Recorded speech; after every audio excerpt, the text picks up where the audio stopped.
Fraksi Partai Kebangkitan Bangsa atau PKB memberikan banyak catatan untuk pemerintah Kota Makassar dalam menjalankan rencana program jangka menengah daerah atau RPJMD.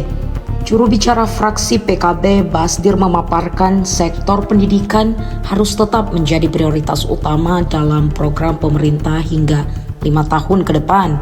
Basdir mengingatkan agar Pemkot segera menyelesaikan sengketa lahan sekolah dasar Pajaijang. Menurutnya, status lahan yang tidak jelas akan berdampak pada kelangsungan pendidikan anak-anak. Selain itu, terjadi persoalan berulang yang terus-menerus menjadi setiap tahun ajaran baru.